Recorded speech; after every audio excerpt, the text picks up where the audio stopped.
Alhamdulillah wassalatu wassalamu ala rasulillah.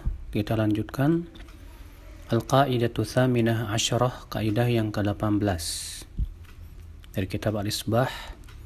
Wa yad'una kulla man tasadda lil amri bil ma'rufi wan nahyi 'anil munkar ila i'tibaril masalih wal mafasid bi mizan syariah.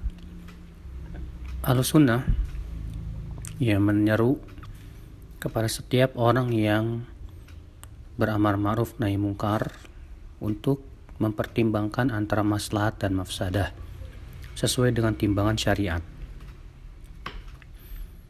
Karena Islam itu berporos pada dua perkara, antara mendatangkan maslahat atau menolak mafsadah.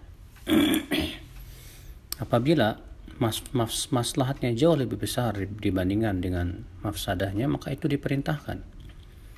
Sebaliknya, apabila mafsadahnya lebih besar daripada maslahatnya, maka ditinggalkan. Dan apabila maslahat dan mafsadahnya seimbang, maka ini butuh kepada ijtihad dan bertanya kepada ahli ilmu. Tawakuf itu lebih selamat. Di antara dalil yang menunjukkan bahwa penting dalam beramar ma'ruf nahi munkar mempertimbangkan maslahat dan mafsadah, itu diantaranya hadis yang diriwayatkan oleh Muslim. Rasulullah SAW bersabda dari hadis Aisyah, "Laula anna qaumaki hadithu ahdin bi jahiliyah la anfaqtu kanzal Ka'bah fi sabilillah wa la ja'altu babaha bil ard wa la adkhaltu fiha minal hijr." Kalau bukan karena kaummu itu baru masuk Islam, ya, dan mereka belum lama dari masa jahiliyah, aku akan menginfakkan harta karun Ka'bah di jalan Allah, dan aku akan jadikan pintunya ya dekat ke tanah, dan aku akan masukkan hijir Ismail itu ke dalam Ka'bah. Lihat, Nabi SAW ingin merombak Ka'bah, tapi beliau tidak lakukan karena kaum musyrikin Quraisy, orang-orang Quraisy pada waktu itu baru masuk Islam dan belum lama dari masa jahiliyah, sehingga keilmuan mereka masih sangat dangkal. Kalau Nabi SAW merombaknya, akibatnya akan dikhawatirkan akan muncul mudarat yang lebih besar dan dipahami dengan pemahaman yang tidak benar.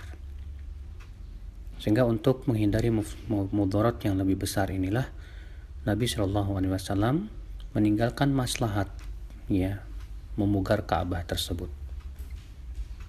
Demikian pula disebutkan dalam hadis Jabir yang dikeluarkan Imam Bukhari dan Muslim, bahwa Nabi SAW ditanya, "Kenapa engkau tidak membunuhi orang-orang munafik itu?"